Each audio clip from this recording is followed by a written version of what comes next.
Valentine's Day? My day for Valentine's Day. I went out with one guy the other night. Oh, sir. At the table, I'm not gonna lie, he had to pee 4 times. And he never left the table. It was...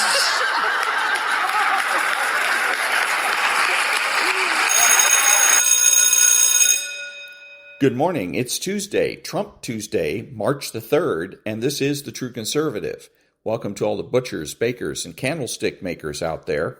I'm Ron, your host, and the only true conservative in the United States today. So today, after the Serenity Prayer and the patriotic song of the day, we will have Varney and Company, motivation, meditation, and President Trump. All that and more when I get back.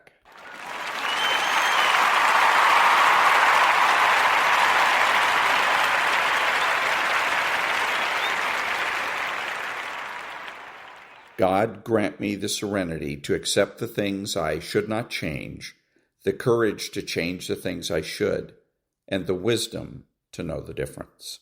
Amen.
Thank you. Now, Varney and Company.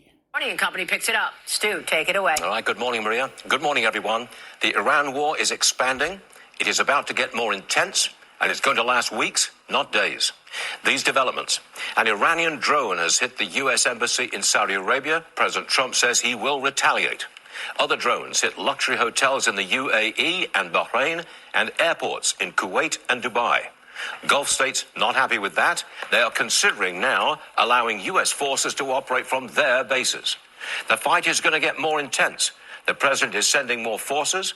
Marco Rubio says the hardest hits from the U.S. military are yet to come. Top administration officials will brief the House and Senate today. 2 developments which affect the cost of energy. The Iranians threaten to fire on oil tankers trying to get through the Straits of Hormuz. Shipping at a standstill. Companies don't like the risk or the huge insurance costs. The price of oil has reached $76 a barrel right now. And the price of gas, whoa, that is way up. $3.10 is the average price of a gallon of regular across America, up about 11 cents overnight. Also, Qatar has shut down nat gas production, and that means the cost of heating a home in Europe has skyrocketed, up 45% just on Monday in Britain. Nat gas here up about 5.8% at $3.13. This is not helping stocks. Plenty of selling today. The Dow at this moment looking to open with a loss of about 800 points, a downside move of about 500 for the Nasdaq Composite. That would be over 2%. The dollar is strong. That is pulling down gold. It's back to $5,174. Silver, latest quote, $82.68 an ounce. Little change for Bitcoin, coming in at 66.8. As for stocks, well, the market opened lower Monday, then recovered. Let's see if there's any recovery Tuesday. On the show today, trouble for the GOP in the midterms. Polling shows 6 in 10 disapprove of the Iran war, and the issue of affordability will not be helped by the spike in gas prices. Overnight, the Israelis pound the leadership compound in Tehran. This is the place where Khomeini operated. They may have been going after Ali Larijani, Iran's interim leader. No word on if they got him. We will get into this headline. It's in the Wall Street Journal. The case for cautious optimism on Trump's Iran war. I'll make the case for more optimism. Trump's not backing away. He's bringing in overwhelming power to achieve his goal, which is no nukes, no enrichment, no support for proxies, no missiles. That would be a win. And let's give thanks to fracking, shall we? As nat gas prices rise, America rides to the rescue. We're exporting 15 billion cubic feet of fracked nat gas a day, enough to heat 80,000 homes in winter. The Biden-Harris team wanted to ban fracking. Thank heaven, Trump went the other way. Tuesday, March 3rd, 2026. And that was Varney and Company, nonprofit news now. And by the way, he said that, this is trouble for the Republicans in the midterms. 59% of those, which he didn't say of those surveyed, he said 59% of Americans think blah, blah, baloney. That's just a way for Stuart Varney to make his mere opinion sound like fact. Back in a minute.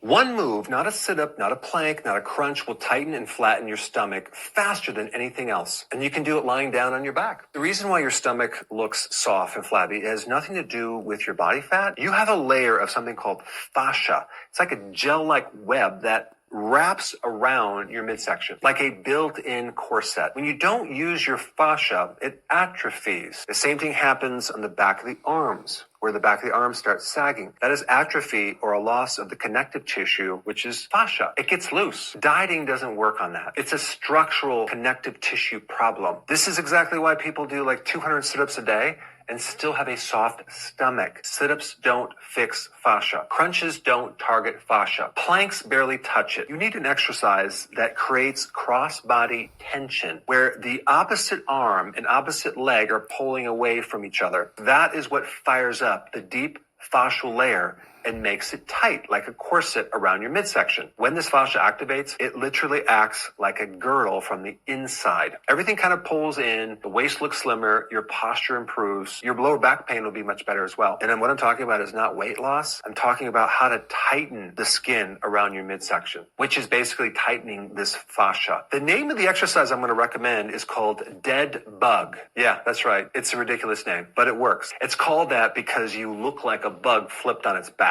Lying on your back, arms straight, knees at 90 degrees. Now slowly extend your right arm back and your left leg out. Then switch. Opposite arm, opposite leg. Do it slow and controlled. Keep your lower back pressed to the floor the entire time. The moment your back arches is when you lost that tension. That tension is everything. That's what's rebuilding the fascia. Do 10 reps each side every single night before you go to bed. Do it for 2 weeks. Come back on my channel and comment down below and tell us how it worked for you. And that was Dr. Berg. Back in a minute.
Thank you. Now, some motivation.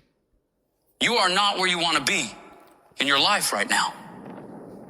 Not because of your struggles, not because of the opposition, not because of the forces against you.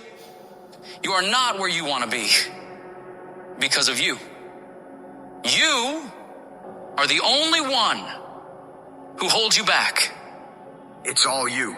You tell yourself all these lies, reasons, justifications to why you're not winning in life. I'm too tired. I need to rest. I don't have the right gear. I don't have enough money. I don't have time. Something else is more important. The day you'll start to actually make changes in your life to move forward is the day you acknowledge that all those excuses are bullshit.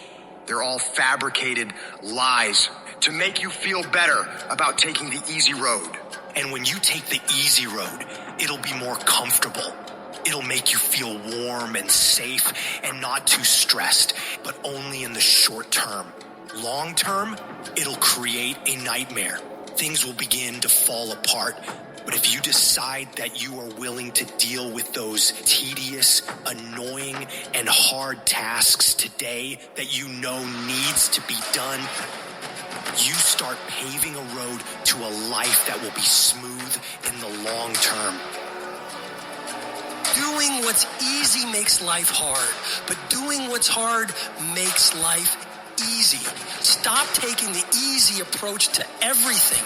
Your life, your tasks, your goals, your dreams will be so much sweeter when you do it the harder way. The way you know you're capable of doing, to the very best of your ability. In order to do that, you've got to start fighting back against all those weak thoughts that creep up in your brain when you're feeling tired or lazy or just sick of the grind. You gotta shut that down. You gotta tell it to go away. And replace those thoughts with the thought of what you're going to achieve from getting this task done, getting this project completed. You gotta take ownership back over your brain. Stop letting the weak motherfucker in your head own you. They don't own you. You own you. You get that weakness to shut the fuck up. And you do that through execution. Execute on your mission every fucking day, whether you feel like it or not. The decisions you make every single day determine the way you are physically and mentally. When your alarm goes off in the morning, do you roll over and sleep more or get your ass up and start working? When you see that your room needs cleaning, do you tell yourself you will do it tomorrow or do you get started on cleaning up? Because no one grows from sitting on the damn couch, from slacking off, from taking that path of least resistance. And that was a little bit of motivation. Back in a minute.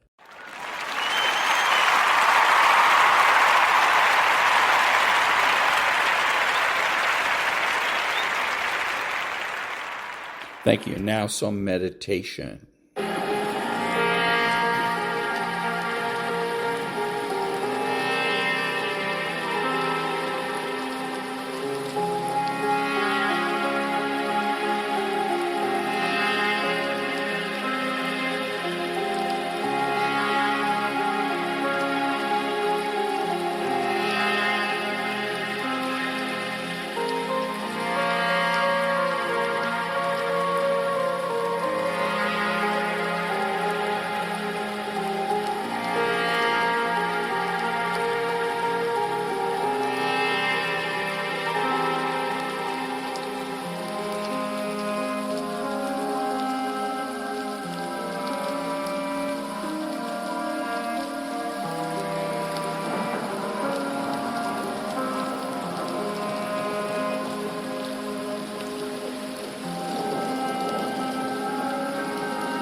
And that was a little bit of meditation.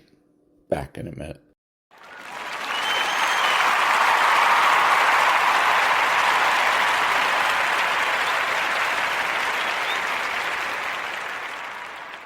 Thank you. And now the Mossad. On March 9th, 1994, at 11:47 p.m., Yoav Gallant stood in a cramped safe house in Buenos Aires, staring at 7 passport photographs spread across a folding table. All Israeli nationals. All missing. All taken within the last 72 hours. The intelligence said they were being held at a warehouse in Quilmes. The same intelligence said they would be executed before sunrise on March 11th. That gave Gallant's team roughly 36 hours. What the intelligence didn't say was whether any of it was true. Gallant had been running counter-terror operations in South America for 8 years. He knew how Hezbollah moved in the region. He knew their recruitment patterns, their logistics networks, their preferred methods of communication. What he didn't know was why they would kidnap 7 random Israeli tourists with no obvious strategic value. The intelligence had come from a single source, a low-level courier who had never provided location data before. His previous value was in message traffic, not operational detail. Gallant had flagged this in his brief to Tel Aviv. The response was to proceed anyway. The alternative was to wait for better information while 7 people ran out of time. Gallant's team consisted of 8 operatives. 3 were surveillance specialists. 2 were combat-trained extractors. 1 was a signals intelligence officer. 1 was a trauma medic. And 1 was a negotiator named Shira Eban. Eban's inclusion told Gallant something important. Someone in Tel Aviv wasn't confident this was a rescue operation. They thought it might be a negotiation or a recovery. She asked him 2 questions during the initial briefing. First, did they have confirmation the hostages were alive? No. Second, had the execution deadline been corroborated by a second source? Also, no. Gallant told her they were acting on the best available information. She told him the best available information was incomplete. He said waiting for completeness wasn't an option. On March 10th, the team began surveillance of the Quilmes site. It was a 3-building industrial complex, registered to a textile import company that hadn't filed tax returns in 2 years. The perimeter was fenced, but not actively guarded. Thermal imaging showed between 4 and 6 individuals inside the main building, but no movement patterns that suggested restrained hostages. Gallant made his first critical decision. They wouldn't wait for full pattern of life confirmation. If the execution timeline was real, 48 hours of surveillance meant acting too late. At 6:15 p.m., a panel van arrived. 2 men exited, entered the building carrying supply containers, and left 11 minutes later. Gallant interpreted it as logistical preparation, potentially for disposal after an execution. Eben saw it differently. She suggested the containers could mean the hostages weren't at the site yet, that they were being staged for a centralized event. If that was true, hitting the warehouse early would scatter the captors and make the hostages harder to find. Gallant overruled her. His assessment was that waiting increased risk more than it reduced uncertainty. At 11:20 p.m., the team moved to breach. The entry plan assumed a hydraulic loading bay door. When they reached it, they discovered it was manual with an internal drop bar. The hydraulic spreader couldn't generate enough force without excessive noise. They switched to a thermal lance, a cutting tool that burns through steel using oxygen-fed metal rods. It worked, but it took 4 minutes instead of 90 seconds. By the time they entered the building, anyone inside had heard them coming. The main floor was empty. No hostages, no captors, just textile machinery and abandoned shipping crates. Gallant's immediate thought was that they'd breached the wrong building within the complex. Then, one of the surveillance specialists found the stairwell leading down. The basement wasn't on any architectural records. It was roughly 200 square meters, divided into 3 rooms. The first contained a desk, a shortwave radio, and scattered documents in Arabic and Spanish. The second had sleeping mats and personal effects evidence that multiple people had staged there over days or weeks. The third room had 7 chairs. 4 were overturned. 2 showed plastic zip tie residue on the armrests. But no hostages, no captors, no indication of where they'd gone. Gayland radioed the perimeter team. Had any vehicles exited in the last 10 minutes? No, which meant either the hostages had never been there, or they'd been moved hours before the team arrived. Eban examined the documents in the first room. Most were logistical supply orders, vehicle rentals, but one was handwritten in Arabic. She translated aloud, "Transfer complete. Proceed to secondary. Confirmed by 22 Sao." It was 11:31 p.m. The note was 3.5 hours old. The signals officer reported encrypted radio traffic on a known Hezbollah frequency within the last hour. He couldn't break it without more. Time. Gayland stared at the overturned chairs. One of them had blood on the leg, not enough to suggest a killing, but enough to indicate violence. Someone asked the obvious question. If the hostages had been moved hours ago, where did that leave the execution timeline? Gayland didn't answer. He was deciding whether to extract the team and report failure, or assume the operation was still live and commit to an uncertain pursuit. If he was wrong, he'd waste critical hours chasing ghosts. If he was right and did nothing, 7 people would die while his team stood in an empty room. He made the call to continue, but he didn't tell Tel Aviv the warehouse was empty. The documents recovered from the warehouse included a rental agreement for a property in Lomas de Zamora, a district 12 kilometers west. The agreement was dated March 8th, the same day the first hostage disappeared. Eban argued this was the more likely holding site. Gayland agreed, but with a critical gap. They had no floor plan, no surveillance data, and no confirmation anyone was actually there. The signals officer flagged an intercepted radio transmission at 11:52 p.m., brief in Arabic. The phrase "the western site" was mentioned once. That was all Gayland needed. He ordered the team to move. They reached Lomas de Zamora at 12:40 a.m. The property was a 2-story residential building set back from the road, partially hidden by overgrown vegetation. Lights were on in 2 upstairs windows. A white Ford pickup sat in the driveway consistent with vehicle descriptions from one of the abduction reports. Thermal imaging showed at least 9 heat signatures inside. Gayland's initial assessment: 7 hostages, 2 captors. But the signatures weren't moving. They were clustered in a single ground floor room. That didn't match a holding pattern, it matched staging. Eban said it aloud first. If the hostages were positioned in one room with captors standing over them, the loud breach would likely trigger an immediate execution. She recommended attempting contact first, using a loudspeaker to establish communication and buy time for a quieter entry. Gayland rejected it. His read was that any delay increased the chance they'd arrive too late. If everyone was in one room, they were accessible in a single entry. Speed would save them. Hesitation would kill them. But one of the extraction specialists disagreed. He pointed out that they had no intelligence on how many captors were actually inside.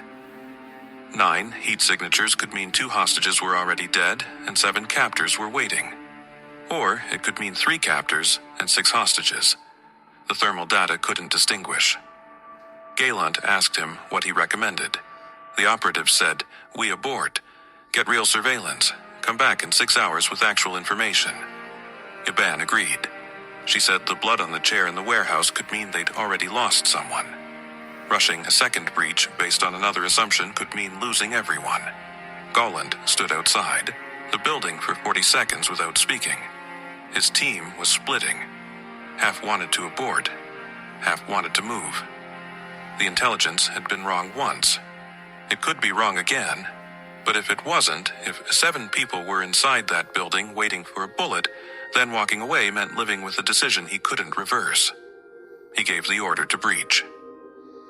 At 1:03 a.m., the team hit the front door with a battering ram.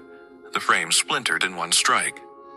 They entered in tactical formation, weapons raised, prepared for immediate resistance. They found 7 people sitting on the floor, hands bound behind their backs, black hoods over their heads, 2 men standing behind them, arms at their sides. But the men weren't holding weapons to anyone's head. They were just standing there. The 2 captors raised their hands immediately. No defensive posture, no attempt to reach for sidearms. One of them said, in broken English, "We were told you would come." Gallant ordered them restrained and searched. They were carrying handguns in hip holsters, but neither had drawn. On the floor beside one of the hostages was a video camera on a tripod, pointed directly at the group. The camera was off, but the battery was fully charged. The record light had tape over it. Iban removed the hoods from the hostages one by one. All 7 were conscious, disoriented but physically unharmed. No visible signs of beating, no evidence of interrogation. When she asked how long they'd been in that room, one of them said, "Maybe 2 hours. They moved us here from somewhere else." Gallant asked the captors when the execution was scheduled. One of them looked genuinely confused. He responded in Spanish, "There was no execution. We were hired to hold them until someone arrived." Gallant separated the 2 captors and interrogated them individually. Their stories matched. Both were Argentine nationals. Neither had direct Hezbollah affiliation. They'd been contracted through an intermediary to secure and transport 7 individuals to this location and wait for further instructions. They were paid $3,000 each in U.S. currency. They didn't know who the hostages were or why they'd been taken. When pressed on who gave the orders, one of them provided a phone number and a first name, Hassan. The number was traced within 30 minutes. It belonged to a prepaid mobile phone registered in Brazil. The phone had been used exactly twice in the last 72 hours. Once to coordinate the rental agreement. Once to send a text message to a Beirut-based number. The text read, "Package delivered. Ready for collection." Mossad's signals division identified the Beirut number immediately. It belonged to Fadi Majed, a mid-level Hezbollah logistics coordinator. But Majed wasn't an operational planner. His role was administrative, resource allocation, budgeting, personnel scheduling. He wasn't the kind of operative who planned hostage executions. Iban asked Gallant to consider a different interpretation of the evidence. 7 Israelis taken over 72 hours, held at 2 separate locations, moved deliberately but not covertly.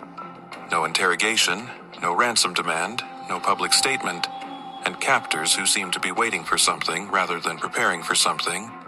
She said, "What if this wasn't an execution? What if it was bait?" Gallant asked what she meant. Iban laid it out. If Hezbollah wanted to understand how Mossad responds to hostage scenarios on Argentine soil, the most effective method would be to create one. Leak credible intelligence. Establish a tight timeline, force a rapid operational response, then observe. Team composition, vehicle types, entry tactics, response protocols, decision-making under pressure. All of it documented in real time. Gallant said, "Why burn resources on surveillance when you can just kill 7 Israelis and claim it as a victory?" Iban replied, "Because dead hostages give you one news cycle. A failed rescue gives you operational intelligence you can use for years. And a successful rescue gives you even more, because you get to watch how they operate when they think they've won." Then the signals officer interrupted. He'd just intercepted another encrypted transmission on the same Hezbollah frequency they'd been monitoring. The signal strength suggested it had originated within a 3-kilometer radius of their current location. Someone was watching them, right now. Gallant made an immediate decision: evacuate. No secondary sweep of the building. No attempt to locate the nearby transmitter. If this was a surveillance operation, every additional minute on site was feeding intelligence to the other side. The team extracted all personnel and hostages by 1:47 a.m. They reached the Buenos Aires safe house at 2:35 a.m. All 7 hostages were alive. The mission, by any tactical measure, had succeeded. But as Gallant sat in the safe house reviewing the night's events, one detail kept circling back. The video camera, fully charged, pointed at the hostages, tape over the record light. If it had been set up to film an execution, why wasn't it recording when they arrived? Unless it wasn't meant to film the hostages at all. At 3:15 a.m., Gallant debriefed each of the 7 hostages individually. Their accounts were consistent on the basic facts. Abducted by force at different times and locations, transported separately in panel vans, held in isolation for 12 to 36 hours, then moved together to the final location approximately 3 hours before the rescue. But one hostage, a 34-year-old engineer from Haifa named David Mizrahi, mentioned something no one else had noticed. While being transported in the van, he'd been seated near the front. The captors were speaking to each other in Arabic. He didn't understand most of it, but his grandfather had been Moroccan, and he recognized one phrase, al-istidad al-qas. Iban translated it immediately, special preparation. It was Hezbollah operational shorthand. She'd heard it twice before in intercepts. Both times it referred to surveillance exercises. Gallant asked Mizrahi if he was certain about the phrase. Mizrahi said yes, he'd repeated it silently to himself multiple times to make sure he remembered it correctly. At 4:12 a.m., Gallant sent an encrypted report to Tel Aviv. He confirmed all 7 hostages were safe. He also flagged the surveillance theory and recommended the team remain in Buenos Aires to assess operational exposure. The response came back 28 minutes later. Leadership acknowledged the successful extraction but expressed concern about the intelligence gaps.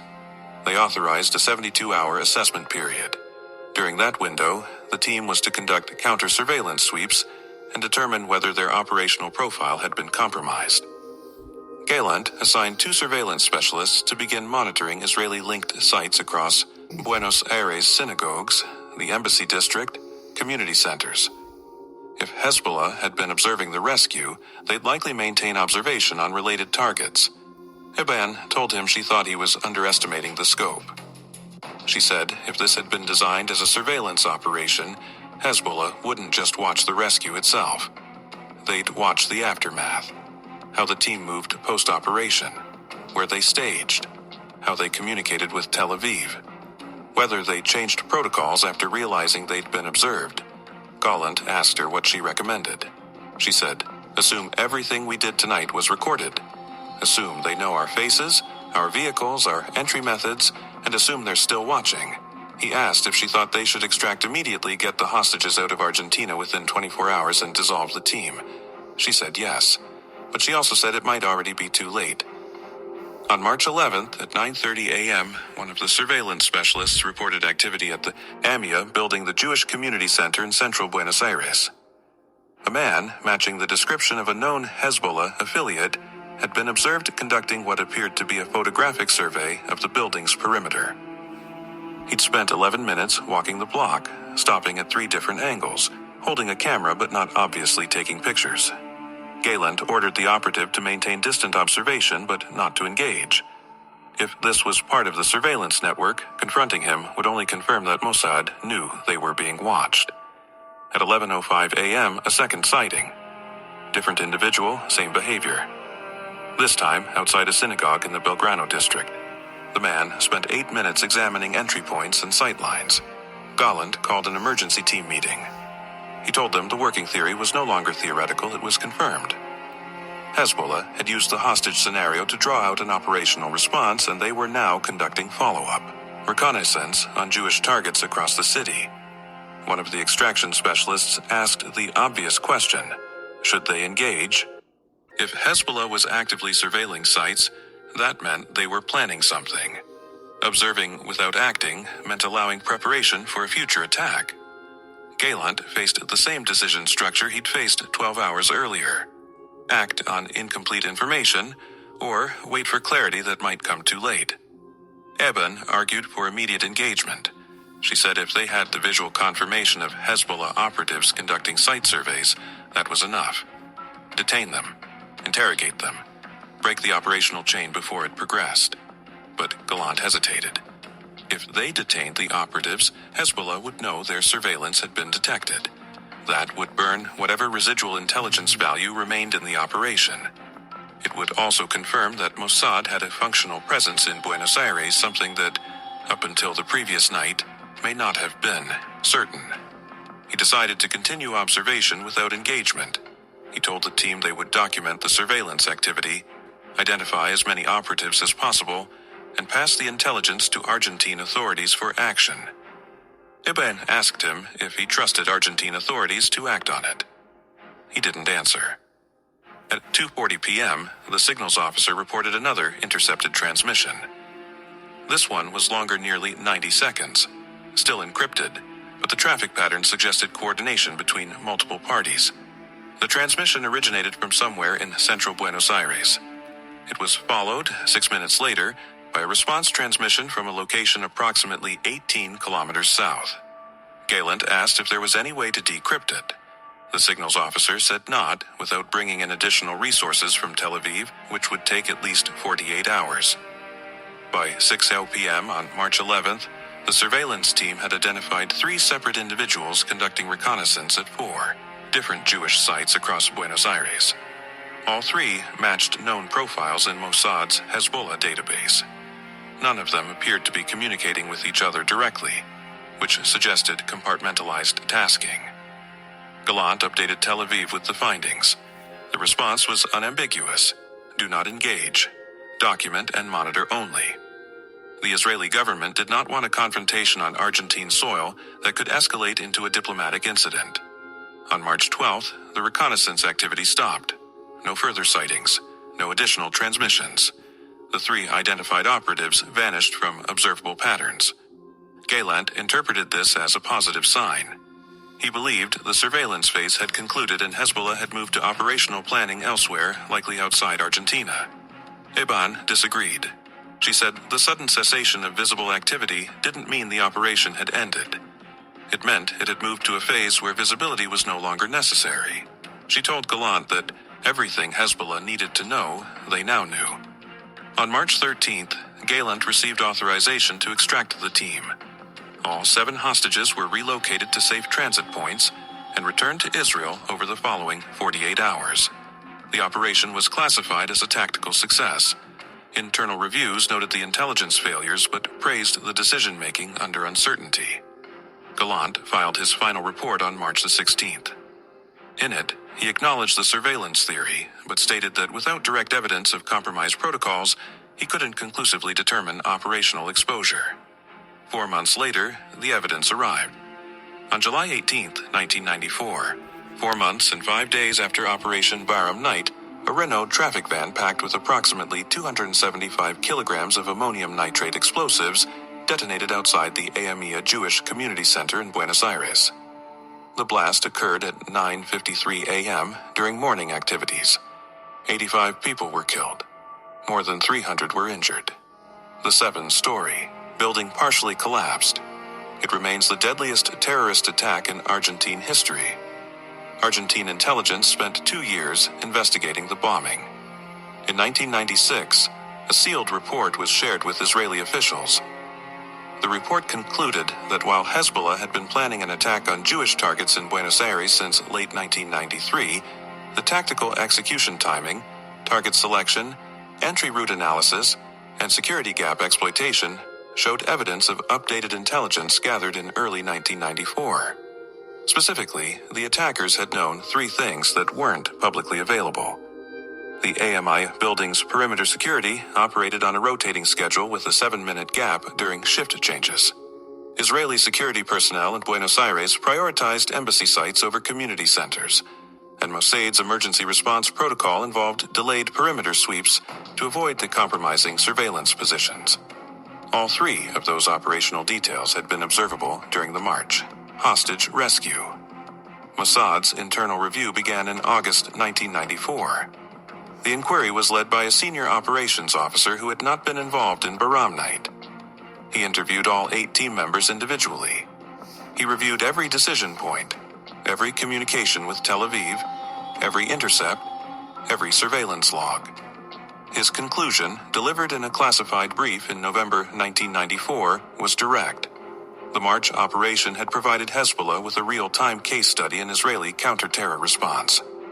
The hostage scenario had been designed not to kill 7 people, but to force an operational exposure that could be analyzed and exploited. The review noted that Galant's decision to proceed despite incomplete intelligence was tactically sound. The hostages were real. The threat was credible. Waiting for perfect information would have meant waiting too long. But the review also noted that the decision to continue surveillance after the rescue rather than immediately extracting had extended the observation window. Every hour the team remained in Buenos Aires, after March 10th was an hour Hezbollah could study how Mossad operated in a post-crisis environment. Gallant was not reprimanded. He was reassigned. He continued running operations in South America until 1998, but no longer in counter-terror. His role shifted to economic intelligence, monitoring financial networks, tracking money flows, liaison work with banking regulators. In a closed-door testimony in 1999, he was asked whether he would have acted differently if he'd known the rescue was being observed. His answer was no. He said the hostages were real. The threat was credible. The alternative was to let 7 people die while waiting for certainty that would never come. He was then asked if he believed the AMIA bombing could have been prevented. He said he didn't know. But he acknowledged that the intelligence Hezbollah gained in March made the July attack easier to execute. Aban left field operations in late 1994. She transitioned to analysis and training, working primarily out of Tel Aviv. In 2003, she gave one of the only interviews she ever granted to an Israeli defense journal, on condition of anonymity. She was asked what the hardest part of intelligence work was. She said, making a decision that saves lives in front of you and costs lives you'll never see. She was asked if she thought Operation Barham Night was a success or a failure. She said it was both, and that most operations are. The 7 hostages returned to Israel in March 1994. None of them were told about the surveillance theory. None were informed that their rescue may have provided intelligence that enabled a future attack. Most of them learned about the AMIA bombing from news reports 4 months later and had no reason to connect it to their own abduction. One of them, David Mizrahi, the engineer who had recognized the Arabic phrase, later said in an interview that he never understood why he'd been taken. He said the men who held him didn't ask questions, didn't make demands, just moved him from one location to another and waited. He said it felt less like a kidnapping and more like a rehearsal. Hezbollah never claimed responsibility for the AMIA bombing. Argentine prosecutors issued arrest warrants for several high-ranking Hezbollah officials, but none were ever extradited. In 2006, Argentine and Israeli intelligence agencies concluded jointly that the attack had been ordered by Iran and executed by Hezbollah, with logistical support from Iranian diplomatic personnel in Buenos Aires. Mossad never publicly acknowledged Operation Barham Night. The connection between the March rescue and the July bombing remains officially unconfirmed. But after 1994, Israeli intelligence protocols in South America changed. Response times were shortened, surveillance windows were compressed, and hostage scenarios were treated not just as rescue opportunities, but as potential collection operations designed to study the people responding. And that was the Mossad. Back in a minute.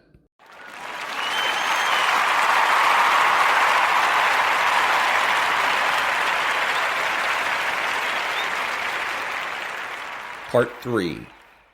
When the conservative begins to shift from nice to honest, from passive to principled, the liberal will often escalate their tactics because the power structure that the conservative once upheld with niceness is beginning to collapse. That threatens the very core of liberal control. It's in that moment, when the mask slips, when the rage surfaces, when the manipulations intensify, that the conservative will be tempted to revert, to go back to being nice, to smooth it over. But the conservative needs to understand this. The temptation is not compassion, it's conditioning. The only way to break it is to recognize that conservative niceness was never keeping the peace. It was simply prolonging the war. What must replace niceness is a deeper, more courageous form of responsibility. The willingness to face conflict in order to uphold truth. The willingness to endure discomfort in the name of self-integrity. That's what the liberal fears. Not conservative anger, but conservative awakening. The conservatives' refusal to participate, the conservatives' conscious decision to no longer bend their will to the distorted needs of liberals who have built their identity on their submission. So the next time that the conservative feels that pull to be nice, to stay quiet, to smile when they want to scream, to explain themselves endlessly in the hope of being understood, they should pause. Ask themselves, am I choosing peace or am I choosing to be controlled? Because when the conservative stops enabling the liberal with niceness, when the conservative begins to draw a line in the sand, not out of rage, but out of deep self-respect, that's when the power begins to shift. One of the most insidious myths that conservatives have absorbed is that being nice is the same as being virtuous. That if you smile, comply, and never ruffle feathers, they're doing the right thing. That's not virtue. That's avoidance. More often than not, what the conservatives label as nice is actually a mask, one that hides fear, codependency, and a deeply rooted discomfort with standing up for ourselves. Let's be honest. Most people who consistently act nice in the face of abuse aren't doing it because they're saints. They're doing it because they're scared. They're afraid of conflict, afraid of being disliked, afraid of what will happen if they assert themselves. In the context of liberal abuse, that fear becomes the foundation of the entire dynamic. When you're in a relationship with a liberal, social or political, it's not just a matter of misunderstanding, it's a battle of frameworks. The liberal is driven by control and validation. Conservatives, on the other hand, might be driven by harmony, connection, and acceptance.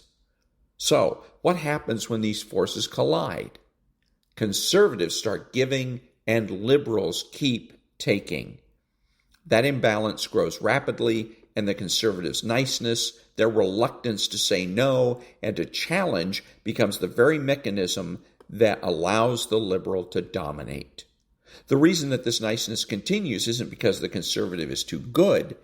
It's because the conservative's sense of self is often tied to the approval of others. That's codependency. The need for external validation to regulate internal stability. Now here's the deeper issue. Codependency isn't compassion. It's self-abandonment dressed up as loyalty.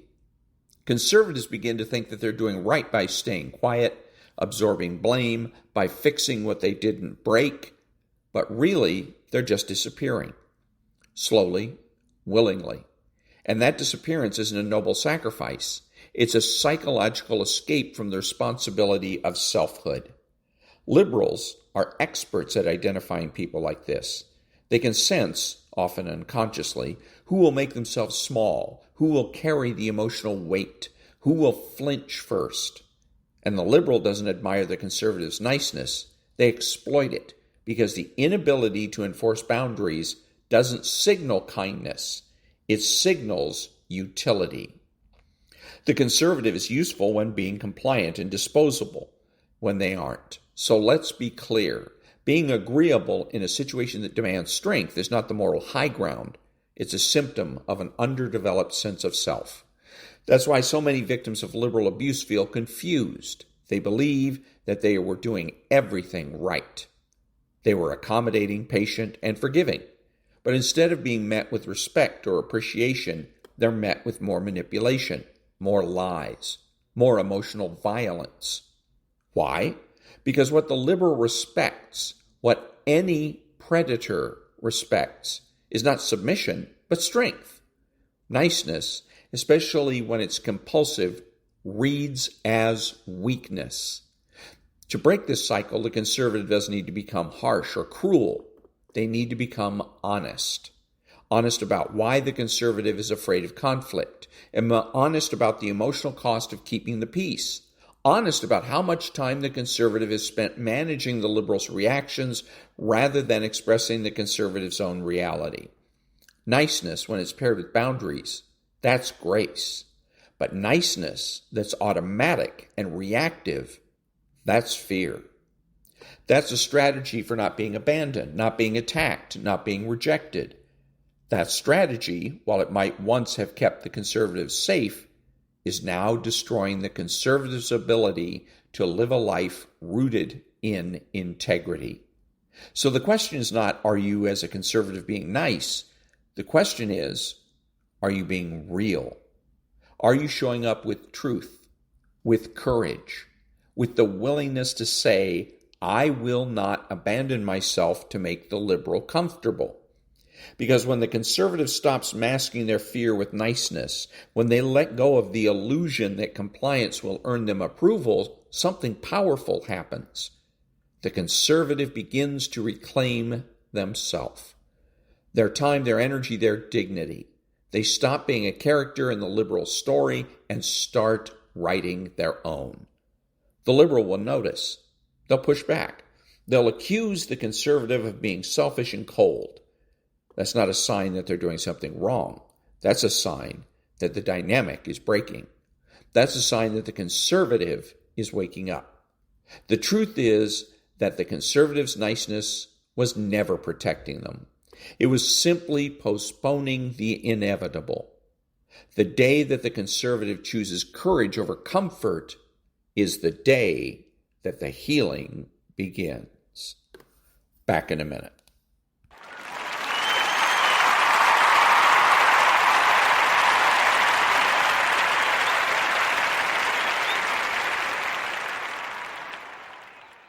Nothing worth doing ever came easy.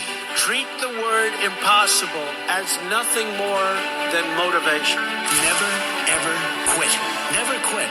Adversity makes you stronger. Don't give in, don't back down, and never stop doing what you know is right. They want to take away my freedom because I will never let them take away your freedoms. They're not coming after me, they're coming after you, and I just happen to be standing in their way.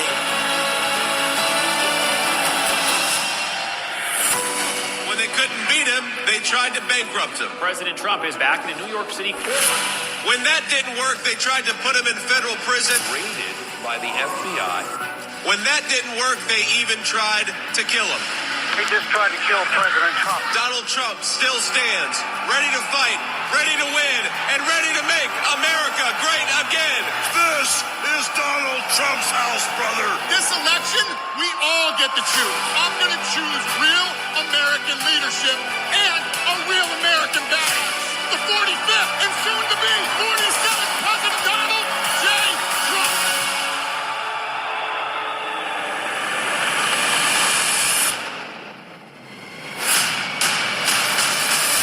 Starting on day one, we will defeat inflation quickly and we will make America affordable again. I will cut your energy costs in half. It's time for the working man and woman to finally catch a break. We are going to bring back the American dream bigger, better, and stronger than ever before. When I'm back in the White House, we will restore world peace, and it will be again peace through strength. I will launch the largest deportation program in American history. And we'll put these vicious and bloodthirsty criminals in jail or kick them the hell out of our country. November 5th, 2024 will be Liberation Day in America. We all salute the same great American flag. Our best days are yet to come. Together, we will make America great again.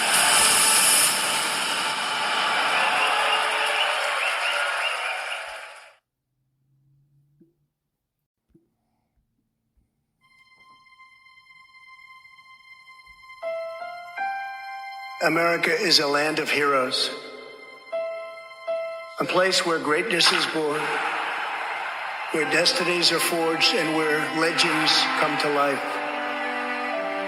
This is the home of Thomas Edison and Teddy Roosevelt, of many great generals, including Washington, Pershing, Patton, and MacArthur. This is the home of Abraham Lincoln, Frederick Douglass, Amelia Earhart, Harriet Tubman, the Wright brothers, Neil Armstrong, and so many more. This is the country where children learn names like Wyatt Earp, Davy Crockett, and Annie Oakley.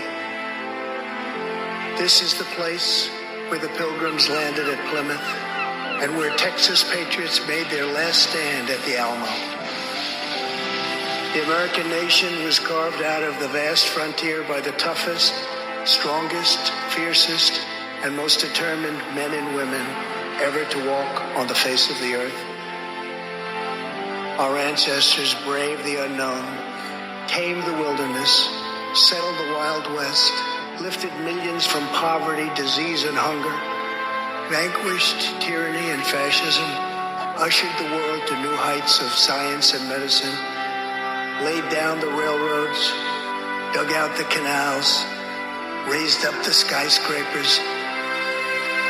Our ancestors built the most exceptional republic ever to exist in all of human history, and we are making it greater than ever before. This is our glorious and magnificent inheritance. We are Americans. We are pioneers. We are the pathfinders. We settled the new world. We built the modern world.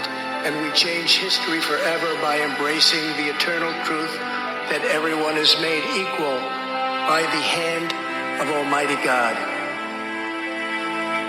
America is the place where anything can happen. America is the place where anyone can rise.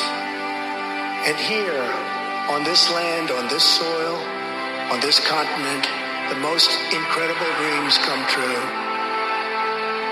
This nation is our canvas, and this country is our masterpiece.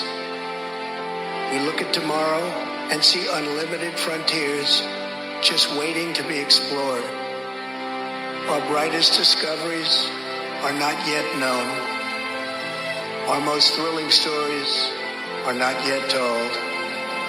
Our grandest journeys are not yet made. The American age, the American epic, the American adventure has only just begun. Our spirit is still young. The sun is still rising. God's grace is still shining. And my fellow Americans, the best is yet to come.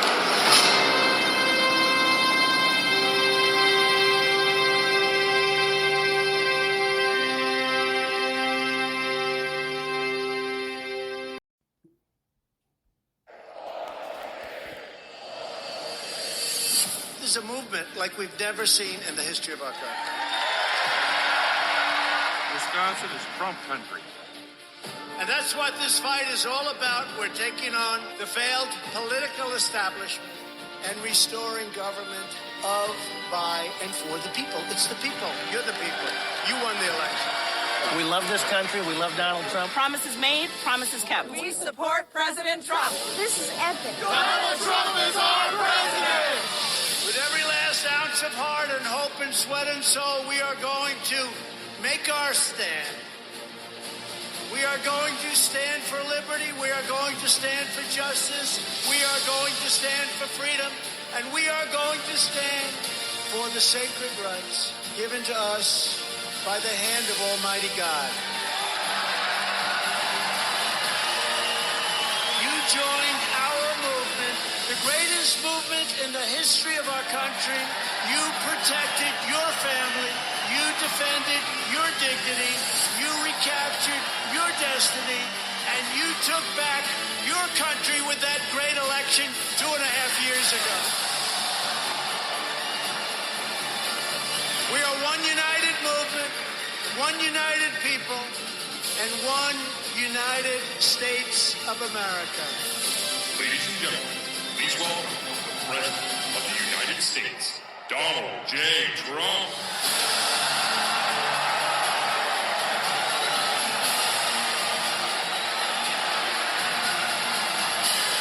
You have always been loyal to this nation. Now you finally have a president who is loyal to you. Every day between now and November 2020, we are going to keep on working, we are going to keep on fighting, and we are going to keep on winning, winning, winning. We will make America wealthy again. We will make America strong again. We will make America safe again. And we will make America great again. Thank you.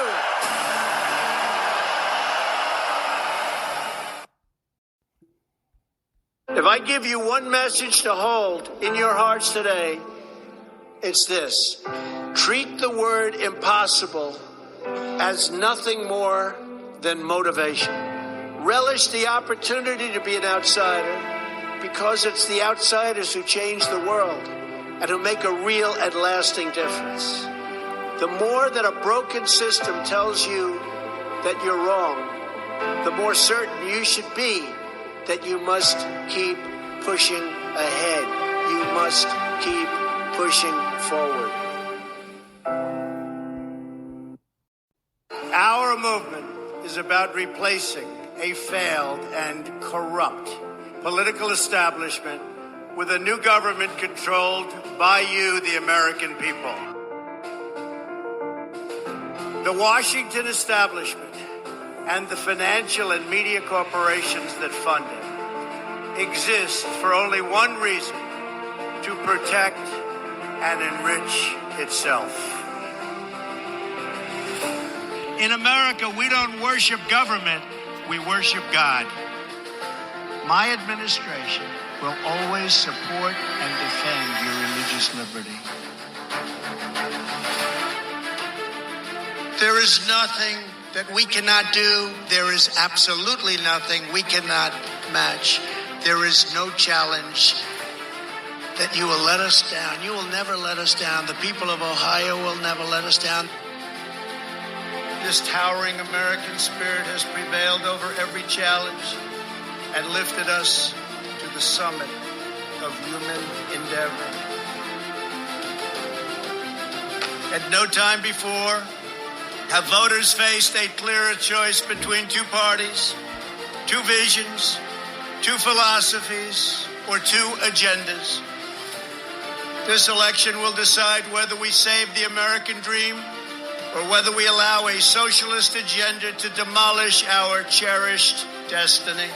Your vote will decide whether we protect law-abiding Americans or whether we give free rein to violent anarchists, agitators, and criminals who threaten our citizens.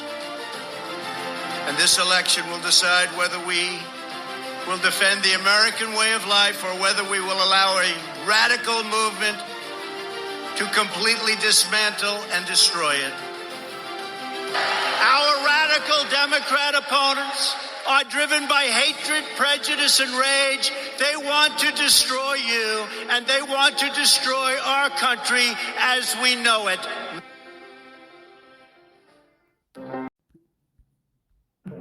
"4 years ago, we took a wrong turn and lost our purpose.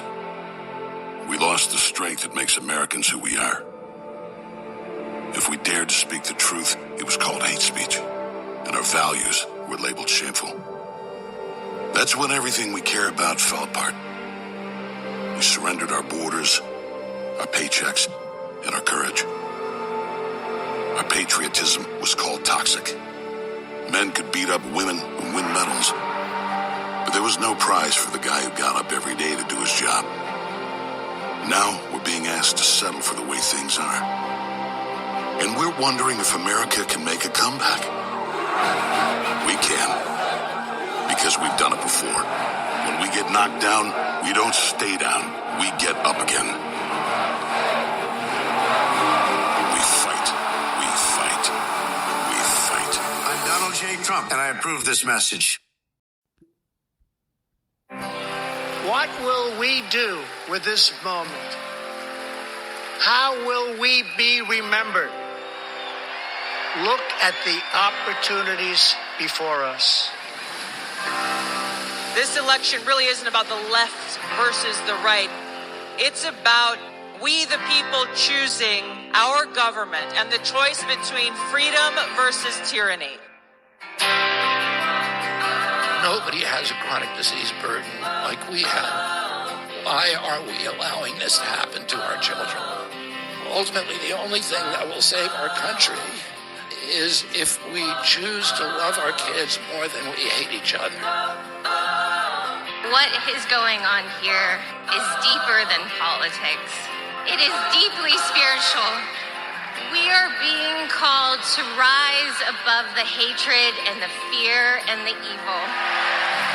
We need to remember above and beyond that we must love our neighbors that we must treat other people as we hope to be treated.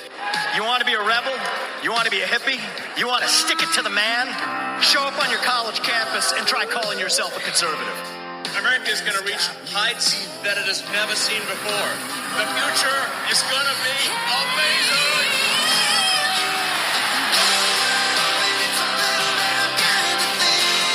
Don't you want healthy children? Don't you want a president that's going to make America healthy again?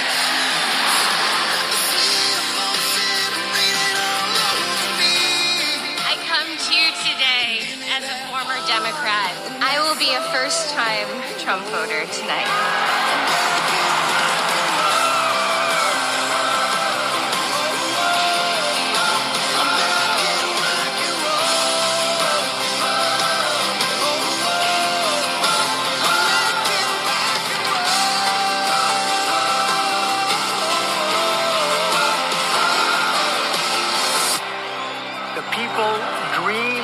This country, and it's the people who are making America great again.